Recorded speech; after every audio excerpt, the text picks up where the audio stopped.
everybody, it's Allie, and welcome to our Y&R Chat for Sunday, May 5th, 2019. Oh boy, a memory retrieval specialist. I wonder who that could be about. I almost wish that Y&R would not have released the news that they were recasting Adam, because I think I would enjoy this journey a whole lot more if I didn't know that it was going to be leading to Adam. I wish this was gonna be a surprise reveal. But instead, I think we all know what's coming around the corner. Nikki sends Ray to Las Vegas to investigate what's going on with Victor. And Ray isn't exactly focused on the work. Ray is maybe a little bit more focused on having champagne and sex in the hotel room with Sharon. I mean, who can blame him? But the truth is, what's going on with Victor is the side job. Sharon and making sure that she's tended to is the main attraction. Well, in all fairness, Sharon knows Victor very well, and she's the perfect sidekick. I like seeing them work together, and she has a PhD in this Newman family. Who better to accompany Ray on this journey? Nikki stayed at home, and at home, Nikki uncovers a bunch of articles on Victor's computer. And there was one article in particular that was published by the Genoa City Chronicle. Now, that's the Genoa City Chronicle, not GC Buzz, the gossip show and news site, which is apparently ruining someone out there's life. No, this is the more reputable Genoa City Chronicle. And Nikki finds these stories that Victor's been very interested in about the FBI cracking down on some kind of Queen of Las Vegas poker scene. This is the clue that we have. Queen of Las Vegas poker scene. And then we have this new twist that a woman named Riza Thomas is involved, a whole new woman that we don't know anything about. And Nikki's trying to put together these puzzle pieces on her own while knowing that Ray is off doing some of the legwork. Nikki, in her infinite wisdom, decides to tell Paul, the chief of police, all about it. She tells Paul everything about what Victor is potentially mixed up in. She even tells Paul that she thinks whatever it is something insidious that the FBI is already investigating. And Paul leans into her and says, "Oh, really? Tell me more about what you think your husband might be involved in." Tell me more about what might potentially be going on illegally with your husband. I feel like Nikki may have just handed Victor's head to Paul on a silver platter or something. Whatever it is that this all ends up being, I feel like Nikki's the one who just tipped the cops off to it. Well, in Vegas, we see Victor meeting with this psychiatrist. He's in this guy's office, Dr. Calhoun, the memories retrieval specialist. And they're talking about his patient, who Victor is not only paying for treatment for, but also paying hush money to the psychiatrist to make sure that this guy keeps his mouth shut about everything that's going on. Basically, this is Adam. This is Adam, who is known apparently as Spider, or this is the name that Adam is going by, is Spider.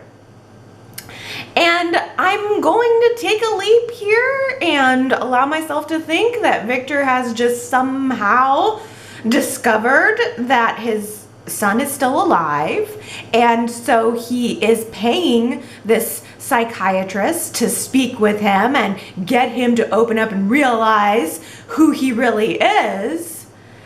And it also seems as if Spider is mixed up with this Riza person somehow, which means he, Adam, Spider, could be the one who is mixed up in something illegal. And maybe that's why Victor doesn't want everyone to know about it? But since Ray and Sharon have tracked Victor down in Vegas anyway, and they are onto all of the clues, Victor thinks that maybe Sharon can actually help him. And from the previews for Monday's show, Sharon is about to place a phone call to Adam to see if she can do a little memory retrieval for him. I don't know. I'm thinking maybe we need to do an alternative therapy method on this one. Maybe something a little skimpier, a little sexier, a little more see-through. I'm thinking that Sharon might be able to help Adam jog those old memories in a different kind of way. Oh, I think it's gonna get interesting. I mean, I am a little disappointed that that part of the surprise element is gone, but there are other surprise elements that I'm excited about. Most of all, I'm excited about the fact that there was a little bit of casting news this week that Melissa Claire Egan is coming back as Chelsea. So we're getting Adam and Chelsea back. I'm gonna guess that Y&R most certainly would have screen tested those two on the back end. So this is probably an Adam who also has some sparks with Chelsea. Although I don't know, is Chelsea back full time or is it just a stint? Can anybody out there shed a little bit more light on that? I'm not sure. Y&R usually doesn't comment on those contracts, but maybe you guys know some scoop. So I'm very excited to see Chelsea. My question is Chelsea even aware at all that Adam is still alive yet? Is it possible she is in Paris right now living her life and has no idea about it and she's going to need to be notified? Or is Chelsea also in Vegas right alongside Adam? And who knows? Could she be the queen of the Las Vegas poker scene that everyone is talking about? Could she be the one behind it all? Maybe she's the one pulling the strings behind it all. She is a con artist. This could be one of her latest cons. I mean, after all, Chelsea is Adam's Black Widow of the Spider. Phyllis successfully got Billy to fork over the seed money so that she can start her own business. I think Phyllis announced that her new business name is Good Karma. Is that perfect or what? I think that name is so perfect because the idea of karma, I think, was first introduced into the show as a major part of dialogue around Phyllis's character. I think she was the first one who kind of started talking a lot about karma and the idea of it. So that name feels like it's perfectly fitted toward her and her character, and I also just think it's a good name for a business. Phyllis is going to be running full speed ahead at this business. She's gonna hire Mia to help her out. What could go wrong with that? For one, we saw in the previews for Monday's show that Mia is getting arrested. Paul is breaking down the door of her hotel room and putting handcuffs on her, although I suspect that might be a fake out, because Mia had a run-in with Sharon this week where Sharon made sure to let her know that she knows all about what happened with Mia and Lola, that Mia assaulted Lola. And I'm wondering if maybe what we saw in that preview could be Mia just having a nightmare, maybe being very paranoid now that someone outside of her immediate family knows about what happened with Lola. But we'll wait and see. Back to Phyllis. She's planning to, for this business, not even have a brick and mortar store. She's planning to sell jewelry and accessories online. And I like that idea also because it reminds me of the era of Phyllis when she was a hacker and a computer queen. When Phyllis came back to the scene, I want to say 2.0, she was the resident Genoa City computer expert. And so the idea that she would have an online business is kind of cool. It also kind of reminds me of the online business that Kevin and Chloe had. They started a website years and years ago. It was called Tag and Grab. Do you remember this? Don't feel bad if you don't, because I had to go back and look it up to try to remember what the heck the name of that website was. And I'm pretty sure that it ended in disaster for Kevin and Chloe. I think they had to go into Hawk to get themselves out of the financial debt they managed to get themselves in with that business venture. But I don't think that's going to be Phyllis's story. I think that Kevin and Chloe didn't quite have Phyllis's savvy. And they also didn't have a daughter who's basically spilling competitor secrets to them. I mean, Phyllis basically has Summer talking about Chabot's entire marketing plan to her while complaining about how Kyle and Jack were trying to squeeze her out of the company. Don't you think Phyllis might take that little bit of information along with her desire to get revenge on Jack and Chabot and use it against them? What is Rebecca Barlow here for exactly? She is a Chabot Collective consultant being paid to work for the company, but she hasn't contributed anything to the company yet. All she's done so far is sit in on a couple of meetings and comment on how Kyle and Summer are a marketing whiz dream team together. She hasn't done anything. And now it seems like she's no longer slated to be a romantic partner for Nick.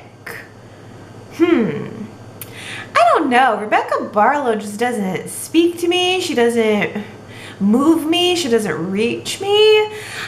I don't have anything specific against her, I guess. I did appreciate the attitude that she had when she was talking to Nick on Friday. She has a certain perspective on sex. I mean, she was basically telling Nick, catching up with him, letting him know that sex is a little different for her than it is for him. She sees sex as just something to do for fun. Like a hobby, you know? Whereas some women might enjoy crochet or soap making or soap operas. Rebecca Barlow just enjoys having sex. That is very pragmatic of her. I can appreciate that 100%. But I also think that she needs a little more something there in order to make me care about her. I did like the way she was talking to Nick, though. She was assessing him and I think maybe even trying to help him a little bit, like achieve his goals and get to wherever his next stage is. They were meeting up and the sparks were not flying between them the same way that they were the last time she was in town. And she tells him that she thinks he's a man who is adrift. She thinks that he is not quite comfortable being single, but he's not quite comfortable having casual hookups with random women either, which is what we've seen from him the last couple of weeks. And she gives him a little bit of advice, says, Nick, why don't you think back on a time in your life where you were really truly happy and then find a way to recapture that happiness, which is really great advice. I just don't know what it means. What made Nick happy that he's going to recapture and reuse? I don't know. I don't know what's next for Nick. I don't know what we're going to see him doing. I mean, we already have a new bar. Just a little schedule note that I'd like to add here. Next weekend is Mother's Day, and I think I am going to have a little at-home get-together with my mom and my daughter, relax, have some tea, make a carrot cake, and just appreciate my mom and my kid. I think that's what Mother's Day should be about. I really haven't done that in the past, but after everything that happened with Neil and going through the whole week of grief, I have just a tiny little extra bit of desire to make sure I'm making the most of all of the time that I have with my loved ones, and I think that Mother's Day is a really good opportunity to do that. So I'm gonna do an abbreviated Y&R chat next week. I don't know if I'll do video or not. I think I will most definitely do a shortened podcast, but I'm not sure that I will be able to put together a video, and I'm not sure that I'll be able to collate comments. I'll still be reading comments, of course, but I'm not sure if I'll present them or not. I'm gonna need to snip off a little bit of time somewhere to make this happen for myself, and I figure you guys would understand, especially right now, and if I gave you a heads up. So here, that's a little bit of my heads up. I just want to relax and enjoy. And I'll tell you what is not relaxing or enjoying to me is anything having to do with camping. And I'm absolutely shocked that Billy was somehow able, even with the kids, to convince Victoria to go on a camping trip. I really hope we see it, because I think that there could be some comedy there. But I mean, going camping with Victoria Newman is probably just as bad as going camping with me. I hate bugs. I love being outside, but I hate bugs. The second there's any bugs, I'm out, especially if it's a bug that I don't recognize. That's the worst. Maybe I'd be a little better than Victoria. Maybe I'd be slightly more prepared for any sort of real world scenario than Victoria would be. But I think that if we actually saw her, maybe with a little RV in the background and just, I don't know, there could be some hijinks there that could help me get on board with Billy and Victoria even more. They're trying very hard to recapture that old happiness. They are trying very hard also to be honest and open with one another. They aired everything about Phyllis this week. In fact, Billy opens his mouth to tell Victoria about the fact that he gave Phyllis money, and Victoria completely stole his thunder when she told him that she already knows all about it. She knew that he gave Phyllis the money. And then they just talked through it and what that means and what his relationship with Phyllis is. And I'm really surprised. I thought that Phyllis was going to be a sticking point for them, but it became a bonding point instead. She just seemed to respect that he felt the need to give Phyllis the money, and he reassured Victoria that it had nothing to do with any kind of lingering feelings for Phyllis. So everything's out in the open between them, except Victoria still doesn't know about what happened with Summer. Is there any chance that that is still a thunder that is yet to be clapped? Summer. Kyle broke up with her. Jack tried to fire her, and she is being way too calm. She is telling Lola that there's no hard feelings between them, and she's asking Jack nicely if she can just keep her job, because, you know, she's so good at it. I don't know. I think something more is coming from her. But I gotta defend her here for just a second. I gotta say, why should Summer be the one to have to beg to keep her job? Why should it be assumed that she should be the one to either quit or be fired from Jabot? I don't understand why Kyle shouldn't be made to take a different position within the company. Kyle got everything he wanted out of this little arrangement. His girlfriend's alive, and now he gets to sleep with her too. And on top of it, I don't really like the way he's acting at Jabot. After Jack and Kyle graciously both agree to let Summer keep working for them, keep making them money, it was coming off to me from Kyle like he was perfectly happy to dump the brunt of the work on to Summer for their Jabot collective marketing wizardry. Like, there's a lot of work to be done. Jabot Collective is a new thing. This is what needs to save Jabot Cosmetics. And Summer seems to be the only one making phone calls, the only one actually doing any work, while Kyle goes off to canoodle with Lola some more. I mean, they have this big report that Jack told him has to be on his desk tomorrow, and Summer's like, okay, well, you want to go work on that, Kyle? And he says, yeah, I'll text you later. I got a lunch with Lola. It's just a little irresponsible, it seems, to me anyway. Oh, well, on Friday, Summer is taking a phone call from some, like, I think he's a musician, Theo, from some hot shot guy who Kyle and Summer need to meet with in order to do some integrated marketing for Jabot.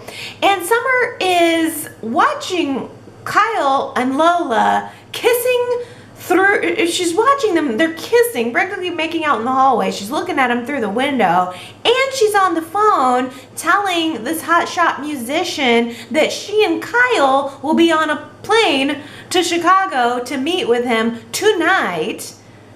Ugh. Man, I do not want to see Summer to just continue to throw herself at Kyle. I wish that stupid marriage never would have happened. Especially because I'm not even necessarily trying to present myself as Team Kyle and Summer. I was completely ready to jump on board with Team Kyle and Lola this week. They were so charming and so happy together. Well, I mean, I think that Kyle and Lola seem so much happier this week when they're together, and also they just seem happier when they're apart too. Now that they are free to be together, they are also free to make love, to pick up where they left off. This is something that they both want, they've both been waiting for, and Lola having her sequence of scenes where she's dreaming about all of the worst case scenarios that could happen to her on her first time, not only making love with Kyle, but making love ever. Those were hilarious.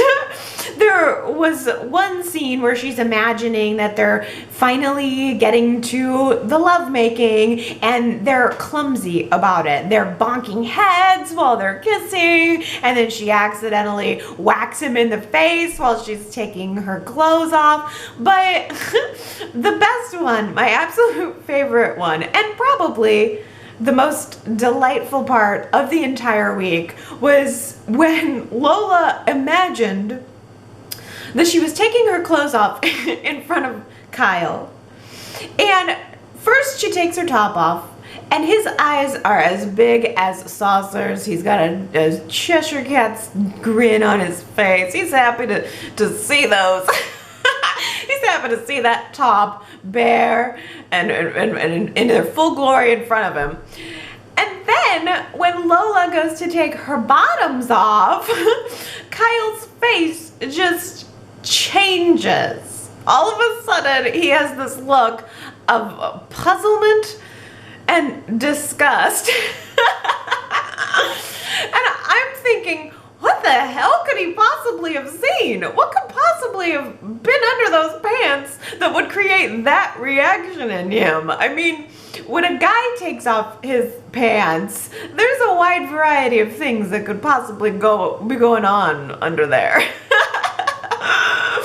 I mean, it's true. You don't necessarily know what you're gonna get with a guy, but with a girl, like there's just not that much variation. You know what you're gonna get. It's mostly the same for us all. There shouldn't be any huge surprises. Unless it's a crying game scenario or something, but I was laughing. That was hilarious. It was fun, and it was endearing to me, to Lola. It really speaks to her innocence, and also to her insecurity and her youth. Lola doesn't have the self-confidence and the experience, the acquired life experience yet, to know that there's nothing wrong with her. That what she has under the pants is the same as everyone else. So I thought that was endearing to me for Lola, and it was all a dream anyway. In reality, Kyle had arranged a very beautiful date for them. It was way better than just getting a room at the athletic club, except that comes later. Kyle actually went to the trouble of converting the Society restaurant building rooftop into this romantic rooftop beach scene. It was a redo of the beach scene that he tried to create for her months and months and months ago that she fell asleep for. It was gorgeous. He had tiki, like a tiki bar and tiki lights and lights strung up around the place, and he had this projector that was showing a ocean scene in the background, and then he had a sound system that was blasting the sound of the waves crashing. It was all very sweet and very simple, very tasteful, and it was cool that we got to see him putting it all together with his bare chest. I mean bare hands. I mean bare chest. Oh, yeah, it was great. I mean, he's up there on the rooftop with that shady contractor who we saw talking with Arturo a couple of weeks ago. Yeah, that guy. But he was helpful. He tried to pressure Kyle into spending a little more cash to make it a little better, and Kyle said, nope, trust me, this is what my girl would want. It was neat to see the finished scene, but it was also neat to see the process of him building it. And you could see the other rooftops in the background. We're on the Society rooftop, but in the distance you can see all the other buildings around. It had a downtown Genoa City, old warehouse district feel, and I really liked that. I really liked it a lot. after the romantic rooftop beach scene, then they go to the athletic club, then they adjourn to get it on properly. And it's funny, isn't it, how the actual lovemaking scenes that they had were the complete opposite of Lola's nightmare scenarios. These two could not have been more relaxed and effortless together, and that was the opposite of what we had seen previously. I just think there's obviously something to be said for these two having the freedom to be together, no strings attached, no Kyle's wife holding them back. Although while they were making love, Kyle's wife, Summer, was at Nick's house, just talking to her dad, just confiding in him what happened with the relationship, how she feels about it, and just that she wants to just be sad right now. That she just wants to take her time to sit in it and just, just allow herself a second to feel sad. And I loved Nick in that scene. He was adorable, just comforting her, coming in with a bowl of ice cream. I mean, daddy-daughter ice cream time was so cute. You are never too old for ice cream and a movie with your dad.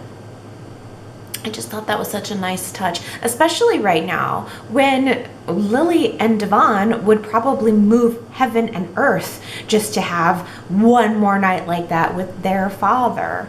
You know, you gotta appreciate those parents while you can. And grandparents too.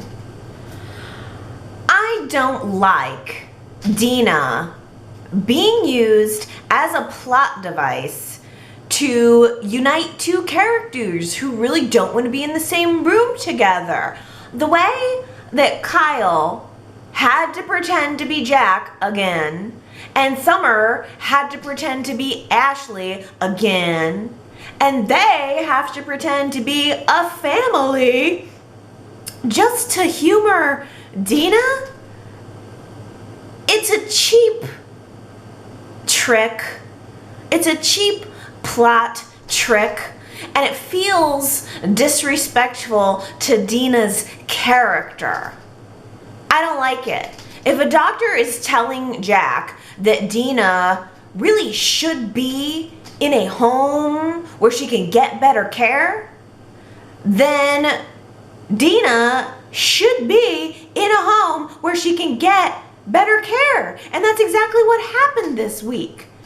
That was the doctor's recommendation this week. And I get that Jack doesn't want to rob Dina of her dignity. That's why he's trying to keep her at home. But how much dignity does Dina have when she's running around getting lost in the halls of Jabot Cosmetics, telling people that she's there to meet for lunch with her dead ex-husband? How much dignity is there in that? They should have put her in a care facility when she was burning down buildings. I don't like it. See, I love seeing Dina. I just don't love seeing Dina this way. I don't love seeing Dina being used as a plot device for romance. Not for Kyle and Summer, and not for Jack and Lauren. What the hell is going on with Jack and Lauren? Could somebody please tell me? And where the hell is Michael Baldwin right now? I feel betrayed by the mere implication of something more, maybe in the future, possibly somehow going on between Jack and Lauren. While Lauren is married to Michael anyway, who I love and miss and need more of. Where's Christian LeBlanc? Is he coming back? Because his brother's coming back. He's coming back, right? Does he want to be on the show and they're just not working him in? Or do I just need to wait and be patient? Or is he not on the show by choice? What? I Googled it. I said Christian LeBlanc and I hit the Google News thinking I was gonna get something and I got nothing. Can anybody give me a status report? Where in the world is Christian LeBlanc? Where in the world is my Michael? Michael needs to get back on the scene before his wife ends up getting wooed away by another man or something.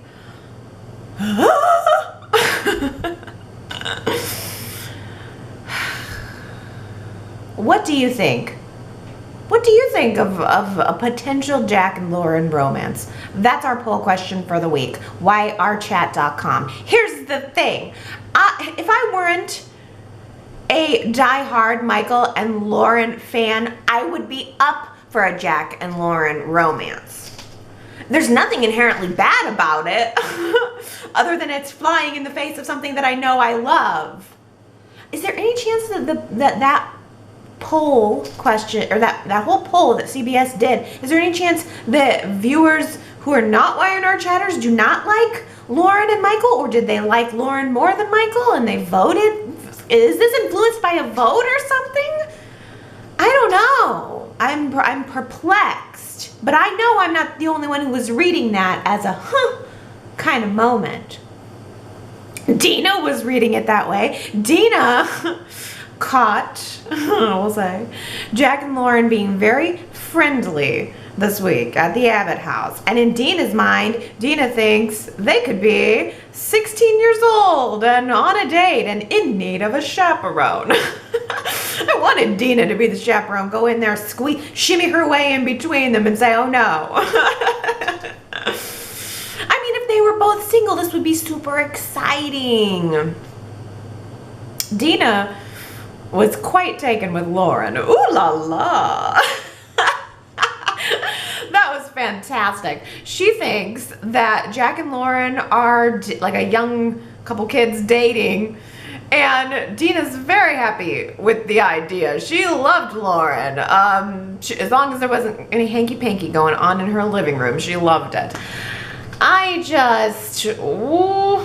It hit my button. It really did. Jack and Lauren do seem to understand each other. Again, I'm not opposed to it in theory. Lauren was comforting him. He needed it after Dina had an episode that, again, wouldn't be necessarily something that he would be experiencing every single day of his life if he would just put her into a place where she can get the care that she needs. But Dina had an episode where she just doesn't seem to be aware at all anymore. So, I mean, and then the doctor comes in and tells him, Jack, this is it. She's not getting any better. She's not getting any better. So Y&R either needs to come up with a miracle cure or a misdiagnosis or a twin twist or something. Or they need to quietly usher her off the scene, which is not my preference. But it just doesn't work for me to have Kooky Dina and the Funky Bunch and a serious Alzheimer story going on at the same time. You can't have it both ways, Y&R. You got to make a decision about this. Kane says his final goodbyes to Lily this week over the phone. Well, she said she was going to leave town and she did. And now Kane just has no other choice but to find out where his story is going to take him without Lily being involved. And it seems as if Tracy is going to be right there helping him fill in the pages. The book that she's writing is a period piece. It's taking place, I think it was after World War I. And the main character, the main guy, is a heartbroken man who's trying to find himself, find his love, basically going through all the things that Kane is going through right now. And we were hearing Tracy give her voiceover of the dialogue that's going on in her book, and she's describing her main character. And as she's doing that at the computer, we see Kane walk in. He's in black and white, dressed as if it's a period piece, and he's in the background. So it's Tracy narrating her own story, and we're seeing Kane as the protagonist. I thought that was so creative and just unique. it was visually unique and creative, but also in a storytelling way too. I just adore it. I wonder if what we're gonna see next is Tracy subconsciously writing herself into the story. And will she end up surprising herself, maybe even revealing that she has some feelings for Kane that she didn't realize were there? I'm a little nervous about that preview for next week where we see Devon and Elena. Devon is just coming up out of a dead sleep, and Elena is there standing over him, telling him that he was just sobbing in his sleep. And then we see him sitting up and abruptly kissing her. Ooh. I'm all for Devon and Elena getting to know each other, but I don't think that he's ready for kisses.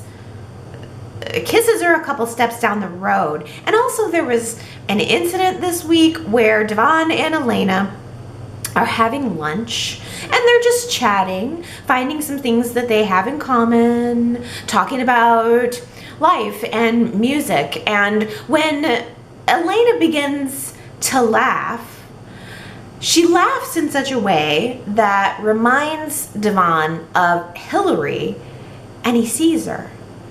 Not quite the same way as he saw Neil last week, just sort of a new scene of Hillary. I'm not quite sure where she was, but it was just almost as if he was remembering Hillary's laugh and comparing it to Elena's. So he's with Elena, like most definitely pursuing a relationship with Elena. That's expressed between them. They're kind of dating.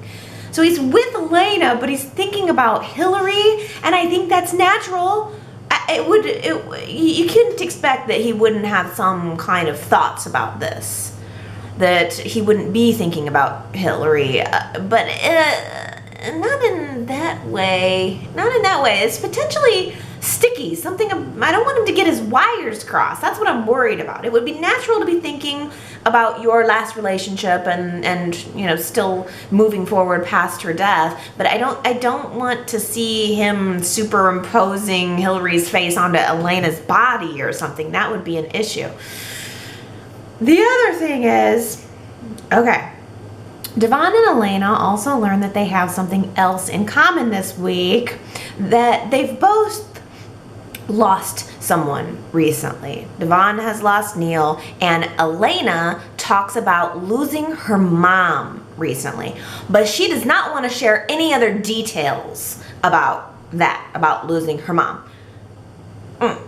Call me crazy.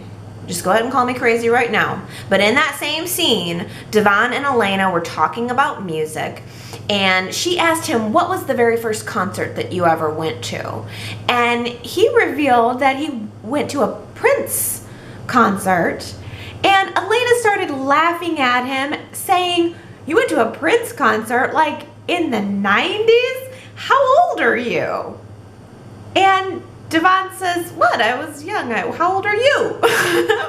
So there was this question of age. And then after that is when Elena said that she lost her mother recently. Is there any chance on any planet that Elena's mom could have been Hillary? Is there any chance that Hillary maybe had a child that she put up for adoption or something? Okay, now just forget I said it.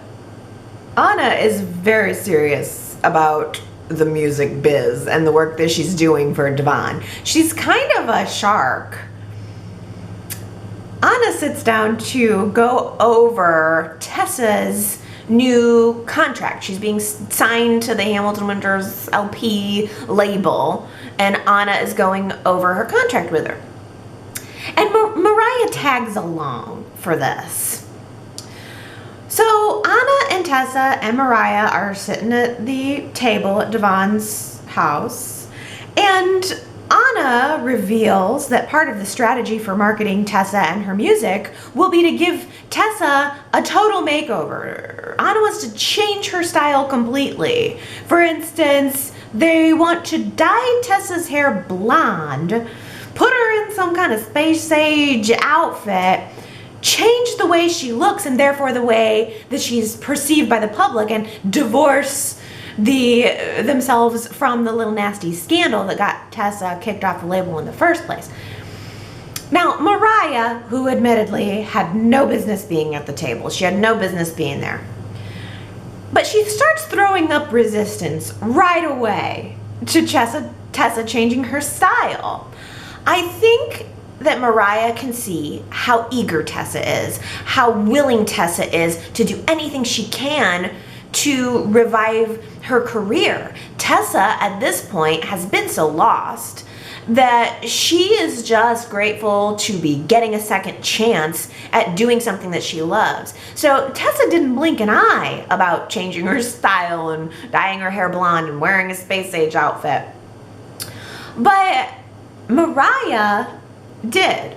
Mariah, I think, is worried that Tessa is going to end up changing her Tessa-ness. You know, that Tessa's going to force herself to try to erase some of the things that make her her. And that's understandable from a friend perspective or from a lover perspective. I also wonder, though, if what's really eating Mariah is that she could be feeling insecure about losing her girlfriend. I wonder if she's worried that Tessa going back to work, and I mean, she's gonna have to be on the road, she's gonna have a very aggressive schedule. I wonder if Mariah's a little worried that she could lose Tessa if her career takes off. I don't know, that wasn't really implied. But the more important thing that really struck me out of that scene was how cold Anna seemed about it all. First of all, I get that Anna did not need or want Mariah's input. I am sure that dealing with an artist's significant other is an annoyance that every music producer has to go through. This is probably a thing that people in the industry know and have seen before. But something about Anna seemed extra pushy. And honestly, I am still mad at her for allegedly yawning at Neil's service last week. Do you see how easy it is to taint my mind? Because now it's all I can see. I didn't even go back and see it. But the fact that she allegedly did it has made me pissed at Anna this week. And also, Anna just gave me a creepy vibe this week. And I thought to myself, wait, is there any chance? I mean, given the fact that Anna was so irritated with Mariah, tried to be nice, tried to put on the happy face, but was irritated with Mariah, is there any chance that Anna threw that brick through the Crimson Lights window? I know that that happened a couple weeks ago before this contract mess even came up. But the whole thing about Genoa City Buzz ruining people's lives, and then Mariah got a follow-up text message this week saying something like, "I won't be ignored. Someday you'll feel my pain." I just thought to myself, well, could Anna dislike that GC Buzz is a gossip show? Could Anna be thinking that maybe because Devon's the owner of GC Buzz, that it's bad for Devon and bad for his career and bad for his image? I also can't help but noting that increasingly Anna has been taking over Devon's affairs. She took it upon herself to forward all of his emails to her without telling him, and she did it because he was grieving, and I get that. I think she probably was trying to be helpful, but it also made me think, control freak much? I still can't believe that Neil is gone. People are talking about him in the past tense, and that just makes no sense to me. I just can't believe he's gone.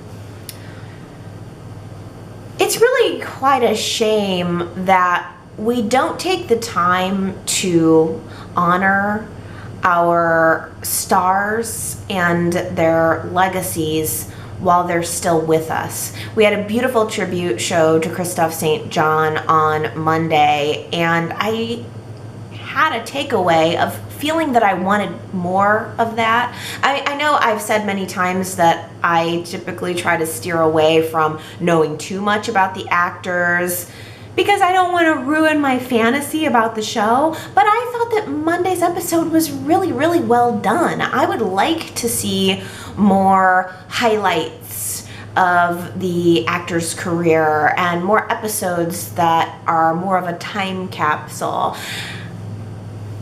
Why not take maybe one day a year just to focus on one of our actors or one person or one character in the way that we did with Nikki while she was in prison writing that letter and we saw all of the flashbacks from her career? Or Y&R could use a theme, create a theme to show us some flashbacks and some approved behind the scenes footage. Or even if they just aired more classic episodes or showed those on holidays. Just instead of giving us a Labor Day barbecue episode where everyone stands around the pool and nothing happens and the plot doesn't really move, I would rather maybe see something more akin to what we had on Monday. I'm sure it takes an enormous amount of work to pull all that footage and to master it for the change in format from analog to digital. So I'm sure so much hard work went into presenting that, but it was excellent. It's an episode that I will keep,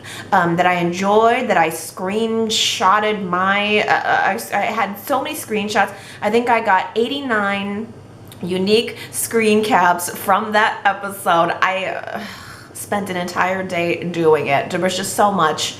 It was just absolutely incredible. Would you guys be open to seeing more like that? Did you like it enough to want more? Or do you feel like do you not like when the flow of the story is broken? I mean, would you be open to seeing more stuff like that? I guess is my question. Let me know.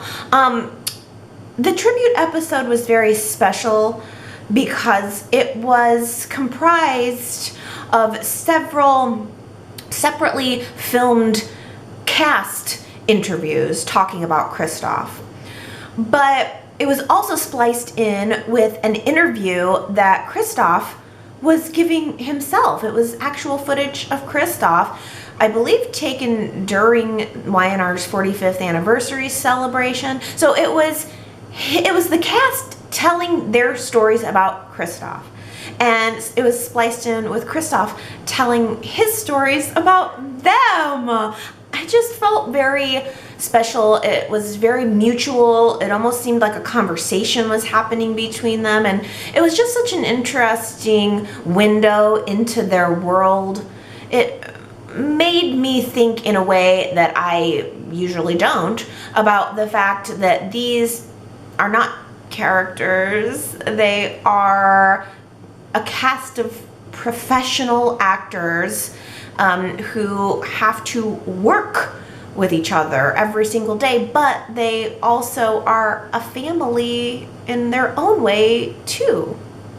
Have you ever noticed how sometimes when a person passes away, other people around them speak of the deceased as if they were better or maybe more pure than they were? Like, have you ever noticed that sometimes there is an idealizing of someone once they're gone, an inability to speak of any flaws that they had? I get the sense that everything that was said about Kristoff was 100% sincere. I don't think that there was any gilding of the lily. I just feel in my heart that Kristoff was as much of a joy to be around as everyone said, as they made it seem. I mean, they were presenting this amazing guy, and I believe he was that. I really do. I feel that from him and from his performances and from his interviews. He was just so incredibly well respected by everyone. I mean, Brighton James called him the Denzel of daytime. I love that phrase. I wish that I would have heard that ages ago, because I think I would have been using it all of this time. I mean, just what a great guy. He was so humble. That Emmy speech he gave, the episode opened up early with him giving an Emmy speech. He was so polite. Just what a nice guy. And Victoria Rowell, Drusilla, had commented on Kristoff's spirit and how he had that happiness about him. He had a smile and a joy that he carried with him since he was a boy. And I can feel that too.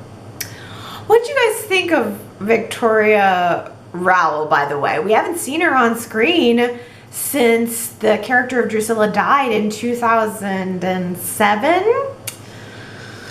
I thought she looked exceptionally gorgeous, and she was trying very hard to present a united front. She was sitting real close in with Crystal Khalil and Brighton James. Like, she had them pulled into a real tight hug. She did the same thing on the talk. She forced them on the talk to all hold hands.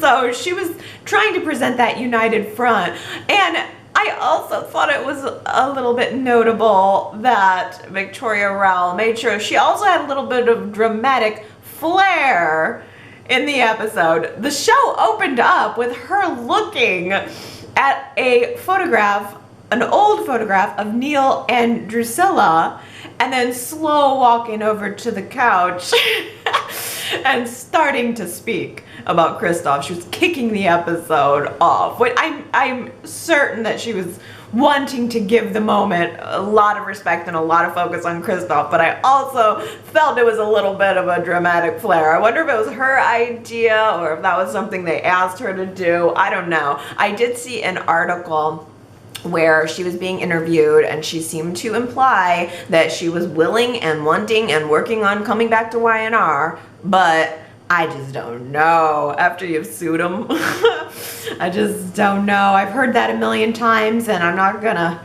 get my hopes up until I see it confirmed with CBS. But she did mention that Kristoff was always trying to get people on the show. We know that he was trying to get her back on the show for a number of years. And we also found out from her that, I mean, I didn't know this, but Kristoff's dad was the person who played the minister at Neil and Drusilla's wedding. I didn't know that. I thought that was so interesting, and especially knowing that Kristoff was trying to get him on. I get that. I wonder who else he was trying to get on the show. Well, Shamar Moore, of course. Shamar Moore told the story of his casting. It was a beautiful story that I had heard before. I read it in an article, and he also told it on the talk. But the way that Y&R presented it to us, it was Kristoff telling the story of Shamar coming onto the show as Shamar was telling the story of him coming onto the show. It was spliced in between, both of them giving their account of that interaction, and I thought that was so cool. Really neat. It's so true that Shamar saw Kristoff as nothing short of a brother. He has said that in multiple interviews.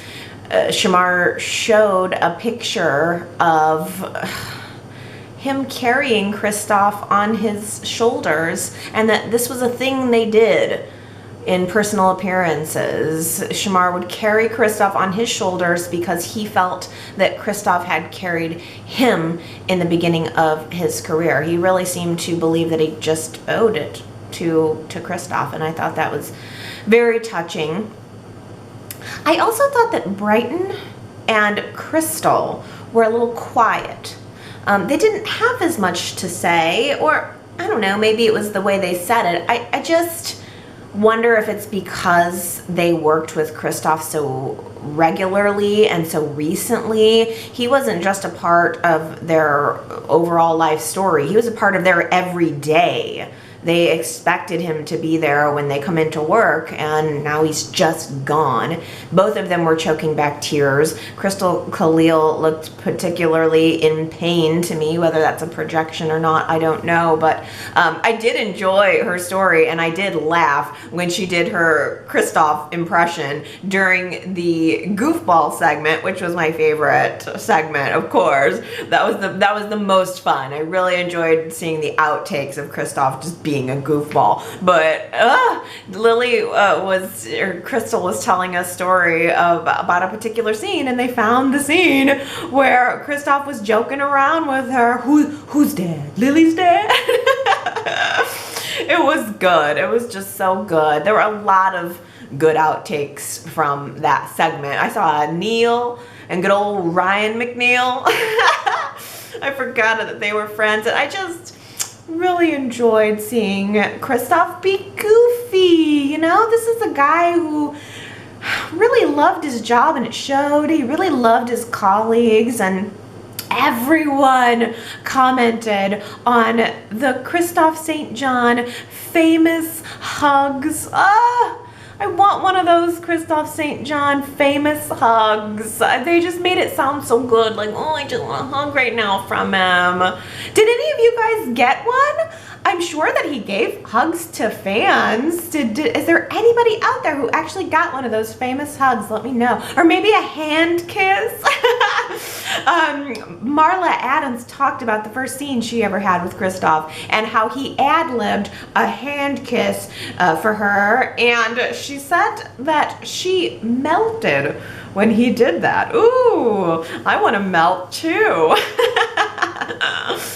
Oh. That whole episode had such high peaks of joy and such low valleys of sorrow. At one point, I was setting down the Kleenex that was wiping up all the tears coming out of my face. I set it down on the table, and I looked over and noticed that there was another Kleenex, another used Kleenex sitting on the table right beside it, and I didn't even know it was there. I had this moment where it startled me, and I thought, when the heck did I even get that Kleenex? Like, I was going through Kleenex like it was water. I was going through Kleenex so much that I didn't even realize I'd gone through it. The final thing that got me from that episode was part of the interview segment between Laura Lee Bell and Doug Davidson. Laura Lee Bell was showing a photo of her dad and Kristoff, and her dad was the creator of The Young and the Restless, who passed away several years ago, and Laura Lee was saying that she felt like these were two of her favorite guys, and she just hoped that they were together now. And then Doug Davidson read aloud a piece of writing that he had not authored, but that he had sent to Kristoff. I'm going to assume this is like Doug Davidson seeing a piece of writing that reminded him of Kristoff and forwarded it to Kristoff because, as Doug said, he said it reminded him of who Kristoff truly is. And I thought, well, I would like to read that to you again now, because this is someone who knew him and felt that this really captured who he is and his essence as a person. The truly creative mind in any field is no more than this: a human creature born abnormally, inhumanely sensitive. To them, a touch is a blow, a sound is a noise, a misfortune is a tragedy, a joy is ecstasy, a friend is a lover, and a lover is a god, and failure is death. Tracy Bergman was not included in the tribute episode, I don't believe, but Lauren was talking to Jack on the Tuesday episode that resumed the main story, and she made a comment about how Neil had suffered through so much loss and hardship, but he didn't let it harden him. That those experiences are what made him more compassionate and more understanding. And that really echoes what Brighton had said about Kristoff, that Kristoff came to work every day and he chose to be joyful, which is way more than I could say for most people who've been through way less. And that assessment also feels very consistent with what my initial reaction to Kristoff's final scenes were. If you remember, I did a special Y&R Chat reacting to those final scenes, and I was struck watching them because I expected to be able to feel Kristoff's pain somehow. I expected to see somehow in his eyes that I was looking at a man who was suffering, and maybe a man who was at the end of his life's journey. And I did not see that. I did not sense anything other than joy and Neil Winters in those final scenes. And of course, that does not mean that Kristoff was not in pain. That just means that he was making the choice to be joyful, to be present, in spite of the pain and in spite of the suffering. And I think there's just a wonderful lesson in that for us all. We can only all hope to have the gift of being able to do that. There was only one audio clip from Christian LeBlanc, Michael, and it was at the very beginning of the tribute show. And Christian was simply saying, that was him, Kristoff. You had to take the full force of his truth. You had to take the full force of his truth. Wow, the full force of his truth. Just to have somebody who had such incredible depth, so much so that a touch is a blow, a sound is a noise. And for that person, that sensitive person, that's the essence of what Doug Davidson was reading, a sensitive soul. To be that, and then to choose truth, to choose joy through tragedy. What a strong person he must have been. He will really be missed. I appreciated how Y&R ended that episode with Kristoff thanking us for going along on this journey.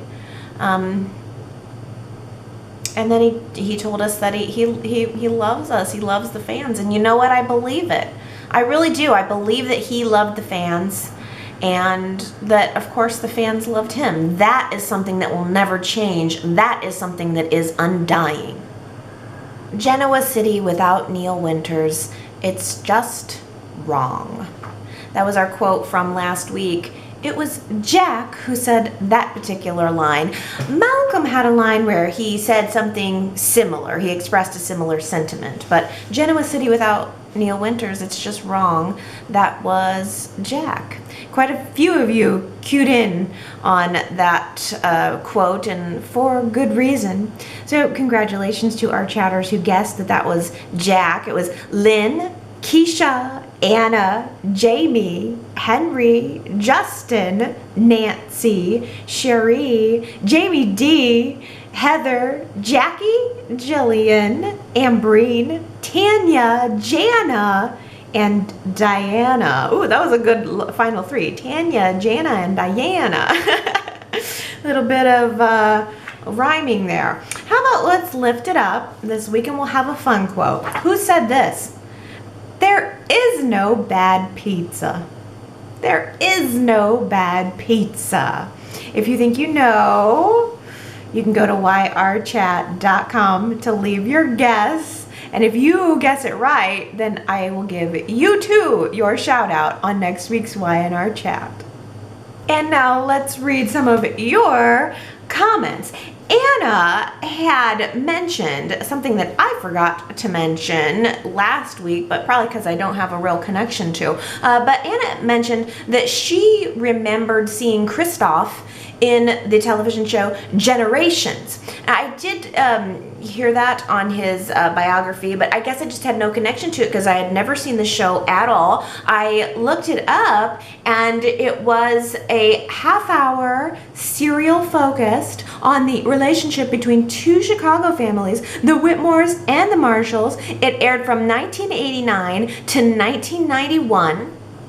And the show was groundbreaking in that it was the first soap opera to feature, from its inception, an African-American family. Kristoff St. John played Adam, a junior executive with the Hale Hotel chain, and apparently Vivica Fox was also in it. How interesting. Anna said that she remembers the series finale was preempted by news of the Gulf War, 1991. Oh! Well, that is very interesting. And it is also interesting that Kristoff was in Roots, and then he also was in Generations, and that he also became part of, you know, one of the major African-American families on The Young and the Restless. So he really was right there. I just think that's so interesting, and I kind of wish now that I could have seen it. I don't know if there are any clips on YouTube showing his performance there. Oh, well, I asked you guys last week if you felt that Y&R gave fans a good goodbye to Neil, and overwhelmingly 96% of you voted yes, Y&R did a good job under the circumstances, giving us that week-long tribute to Neil and also to Kristoff. But I also just wanted to zero in on criticism of the episode. Of course, there were so many people who loved it, and many lovely comments. Many lovely comments about appreciation for the Kristoff St. John tribute. But let's share a criticism of those episodes. Keisha says, there are a few things that I was looking for that just didn't happen. I wanted to see Abby connect with Lily. They were best friends, BFFs last year. They were very close. I hate that they didn't show Abby reaching out to her friend. Not even a hug. I was also wondering why Devon went to his place to find Neil and not Neil's across the hall. I'm guessing that the set is being used for something else, but it should have at least mentioned that he sold it. I agree with you, Allie. Jack and Ashley will be back fighting in no time. Neil's goodbye was like a holiday episode. Everyone got along for the moment, and next week they'll be back to their originally scheduled programming. Keisha, it is odd that they didn't even connect Lily with Abby. I hadn't thought about that. But yes, they were. I mean, they were very close last year, and all of a sudden that was just poof. I think she probably could have used a good friend in the way that Kane has Tracy now, but they didn't show that. Oh, well, let's move on to some lighter topics. Connor says, attention, Young and the Restless writing staff. No, no, no. We are not putting Lauren and Jack together. That scene between them at the Abbott Mansion was a little too close for comfort for me. We've had enough testing of the waters. Let's keep happy couples together. Who's with me? Well, you know, I'm with you, Connor. I want to bring Michael back and let Lauren and Michael be a happy, stable couple, no doubt. Hey, Leslie says, I wonder if Ted left so that Gloria can return. Maybe for Jack. Maybe that would be, I mean, that's my preferred coupling. Bring Gloria back, let her have Jack. But is she still on Days? Do we know if the actress is still working on Days of Our Lives? Can we bring her back if Kevin is coming back? I almost cannot allow myself to hold on to the possibility. It just would hurt too much if it turns out not to be true. Oh, well, let's get a different perspective from Gary about Dina. Gary says, I'm just so happy to see Dina getting out under any circumstances. The Abbotts keep her locked up in the attic. I think that it was Josh Griffith coming on who took that viewer poll, and obviously people want to see more of Dina whatever way they can. That's a creative use of her, Gary says. Okay, well, that's a different perspective. I don't know why it bothered me so much. Maybe I was just in a bad mood when I was watching that episode, but I like seeing Dina on my screen. I just want to get past the Alzheimer's storyline, or I want to be done with it. I will give it to you though. She was happy. She was delightful. They did some, it's just that Marla Adams is that. Why, oh why did we have to go there? I think that Y&R needs that matriarch. They need that role to be filled. She captures something that cannot be captured with anyone else on the show right now, and I like seeing her. Sometimes it feels a little disrespectful and a little dismissive, as if she's just a child wandering around the set and we all have to pretend to, deal with her, or I don't know. It bugged me, but I'm glad you're okay with it, because that's probably how plenty of other people feel too. Laura said, last night Kyle told Summer he wants a divorce, and this morning he's asking her if she's thought about where she'll be living. Kyle really did not handle this breakup very well. He maybe should have pussyfooted around Summer just a little bit longer to make sure that she's not going to retaliate against him, because she's going to. This is going to all lead to retaliation from Summer. If you were a little nicer to her, maybe acknowledge her dignity a little bit. Like, can I help you move? Or why don't you take this and I'll move out? Like, it's all about him, and it's been all about him for months now, and I think that's part of the reason that I just feel very turned off of Kyle. Antonio says, I'm almost certain that Summer will end up pregnant now that Kyle has asked for a divorce. Ooh, maybe you might be right. Oh no, Kyle and Lola are just over there being so happy, and I thought, what's Summer gonna do to ruin it intentionally? But you do make a good point that they were having some sex while they were married, the perks of the marriage that Kyle didn't even need to indulge in. So you make a good point that Summer could find a way to ruin Lola and Kyle's happiness unintentionally now with a baby. Well, Jamie says she's really digging the new direction of the show, really settling into this new writer, getting that vibe. And Jamie mentioned a piece of casting news. This Theo guy who Summer was on the phone with on Friday is actually being cast. I'll read you from Soap Opera Digest here. Soaps in Depth. Says, Genoa City is getting a new hunk. Actor Tyler Johnson has just been cast on The Young and the Restless as Theo Vanderway. He will make his debut in the episode scheduled to air on Monday, June 3rd. Theo is a colleague of Kyle's from his time in New York, although the soap wouldn't divulge any further information about the character or what kind of drama he might be wrapped up in when he arrives in town. But seeing as how Summer is a little upset with Kyle right now, maybe she'll make a play for his former colleague. Yes, Jamie, I'm glad you mentioned that, because this guy, well, first of all, he's not coming on for another month now, June 3rd. So we're a month away from even seeing this guy, but it is an interesting little tidbit that Kyle knows him from New York, and Kyle and Lola were just talking about Lola wanting to go to New York and see his old stomping ground. So maybe that was just a little seed that was being planted for the future. Yeah. Anna also honed in on that conversation between Phyllis and Summer and took away from it the same thing that I did, that Phyllis was delicately trying to get information out of Summer about Jabot's marketing plans. Anna says, here, Phyllis was giving her daughter sensible advice. If you have to convince someone that they're in love with you, it's already too late. And then Phyllis was obviously using her daughter as a pawn to find out more about Jabot's secrets. Yes, Anna, I didn't see, I didn't see too much conversation around that this week. So I'm glad you took away from that seeing the same thing I did. I think Phyllis, and when Phyllis is recast, is probably going to go to all-out war with Jabot. She is probably going to find a way to undercut them and have her little tugboat, wreck the big ship that Jack is at the helm of. Superplex says, charging Mia with attempted murder is overkill. True, she's guilty of assaulting Lola, but she did not intend to murder her.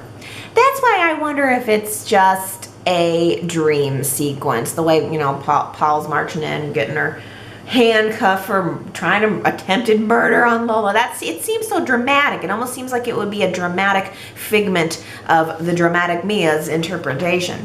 Jana says, if Mia goes down, then want to bet that she tries to bring Ray down with her. That gets rid of Sharon's bow just in time for a long-lost love to appear. In theory. Yes. See, I've been saying it from the beginning. I just wonder if Y&R is going to be done with Ray, and that would be a way to do it. Take Ray down with Mia. What incentive does she possibly have to protect him in any way? Plus, he really gave Paul the blow off this week. He said, yeah, I've got Sharon in the background sipping champagne. I don't want to be on your police force anyway. All he did was give Paul even more reason to suspect him. So I can't imagine that Paul's going to cover for him. And I can't imagine that Mia's going to not tell Paul that Ray was covering up. So what's going to happen to Ray? And will it free Sharon up if her old lover is coming to town? Diana says, I have to say I really like Sharon and Ray as a couple, and I equally like seeing them work as a detective team.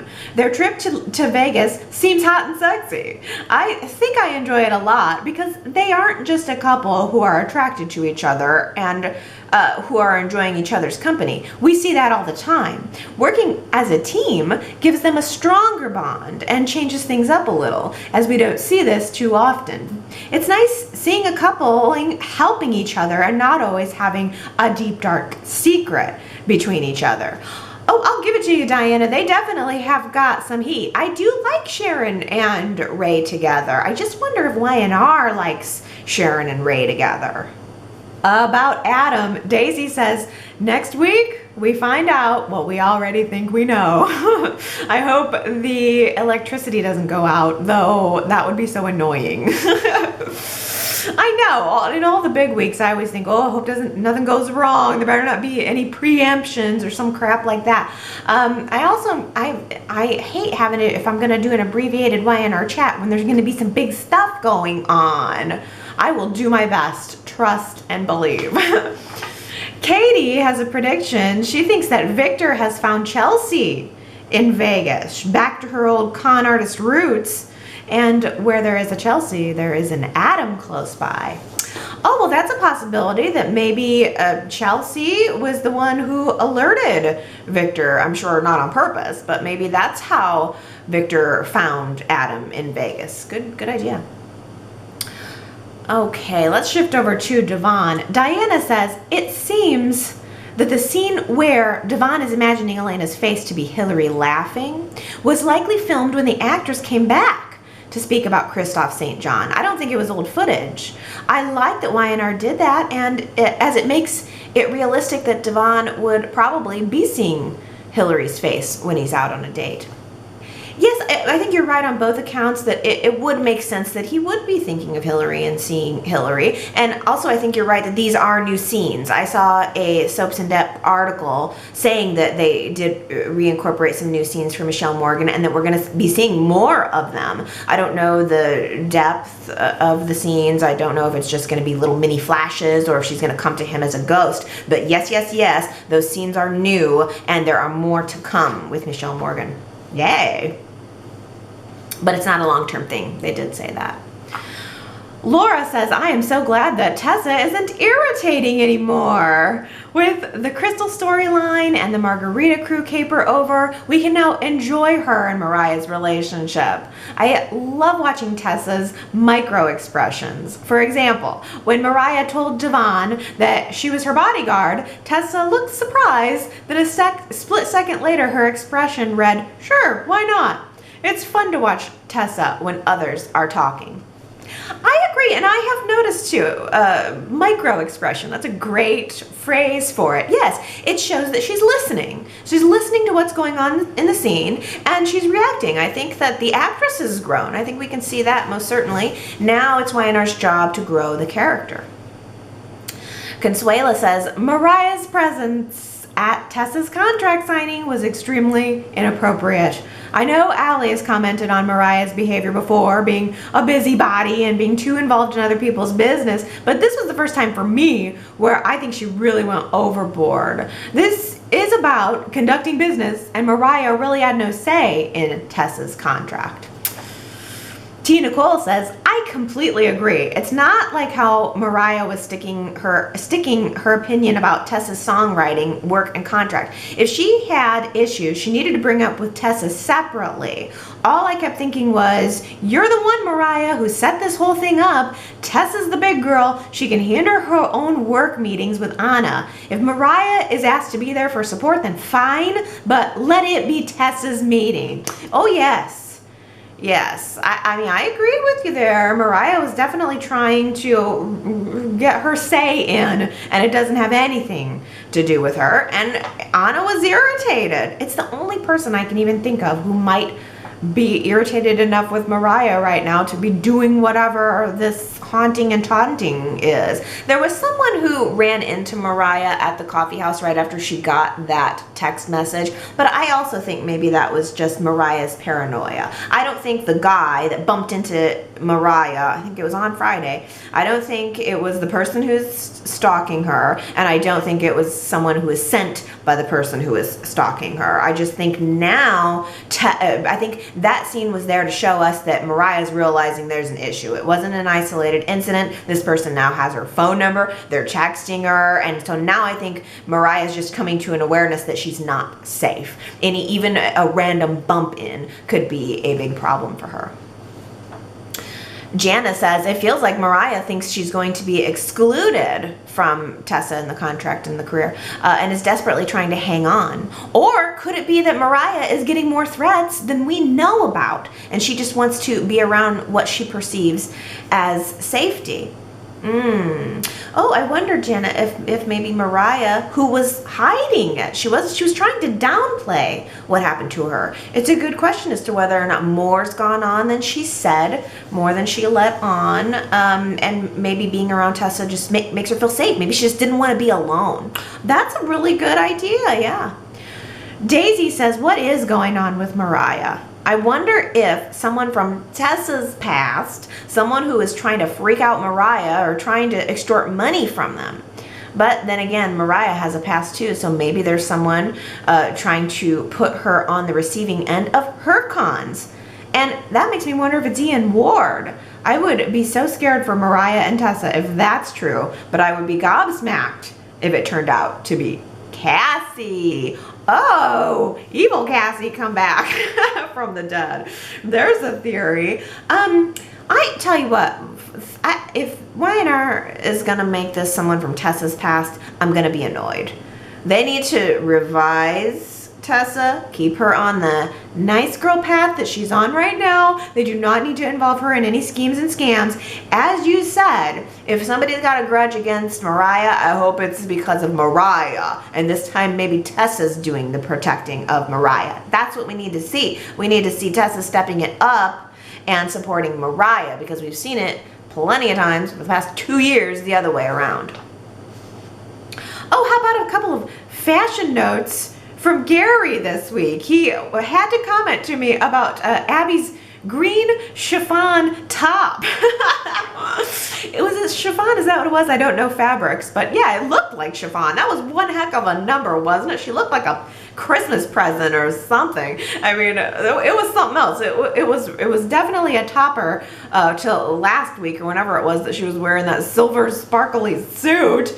And also Gary had mentioned Sharon's Vegas day wear, that sparkly, I guess it was gemstone studded top with the little hot pants. I'm so glad you mentioned that, because the whole time she was wearing it, I was trying to figure out if it was lingerie. What was Sharon wearing? Because part of me was like, is she just wearing, like when Victor came to the door at the very end of Friday's show, I thought to myself, oh, she probably doesn't want Victor to see her in that lingerie that she's wearing. I couldn't figure it out, but the bejeweled top would be really uncomfortable to wear to bed. I don't know. Oh, well, we've had our fashion note. Let's end on a behind the scenes note. Sandra says, the daytime Emmys are on Sunday. That's today. Sandra goes on to say, each soap gets to submit 2 reels. in order to be considered for the Best Drama category. Y&R submitted the night that the Margarita crew killed JT and the day that Ashley and Jack fought in the office of Jabot when Jack found out Ashley duped him into thinking he wasn't an Abbott, and Jack threw the office the office chair through the window. Yeah, that's interesting. I can see that last fight between Jack and Ashley was extremely dramatic. The scene with the Margarita crew, though, I feel like I've seen that enough. I don't know if that's what you'd want to submit for the Emmy reel, but the people who make that judgment are probably not regular watchers of the show, so maybe they were less annoyed with the Who Killed JT Hellstrom storyline. But I'm so glad you mentioned the Emmys. I looked up online to find out how we can tune into them tonight. So here we go. Here's the official know-how on how you can get some daytime Emmy action going on in your life tonight. The 46th Annual Daytime Emmy Awards ceremony will be held Sunday, May 5th at 8 p.m. Eastern, with a red carpet broadcast immediately beforehand from 5 to 7:15 Eastern. You better get on this, you guys. The show can be viewed on K-Nect TV network via the app available for your Apple TV, Roku, iOS, or Android device. You can also watch on the official Emmy YouTube page or directly on the official website at emmyonline.tv. If you have a smart TV and the YouTube app, you can actually watch the Emmys on television like the good old days. In addition, both of the official Emmys Facebook page and the official Daytime Emmy Awards Facebook page will be streaming the broadcast live along with the official Emmys Twitter and Daytime Emmys Twitter accounts. So there you go. Lots of ways to watch the broadcast. I'm kind of more interested in the red carpet. If it was me, I would go for the easy route and just go to emmyonline.tv. So I think you could probably reach everything else from there. emmyonline.tv. That's what I may tune in. We'll see. We'll see if I have any spare energy to tune into that tonight. I hope you do, and that you post your reactions for me tonight too in the comments. Okay, my lovely Y&R friends. I hope you've enjoyed this Y&R chat and will forgive me for an abbreviated Y&R chat next Sunday, next Mother's Day. I mean, I'm still going to do something, so never fear. You will definitely still hear from me. It just may be a little shorter. Okay, well, you can still chat with me at the website throughout the week at yrchat.com. I do check in there. I got a little burnt out after last week and everything with Kristoff, so this week I don't think I was as active. I think I just almost kind of needed a break, let everything sink in, just enjoy Y&R, just let it be a little light, a little fluffy. So I don't think I was as active there last week. I'm sorry, but I will be checking in next week, and I hope you're there too. Okay, I love you guys. I don't know if I'll see you, but I will hear with you. You'll hear me for sure next week, and see me if I can. Okay, everybody, love you. Bye.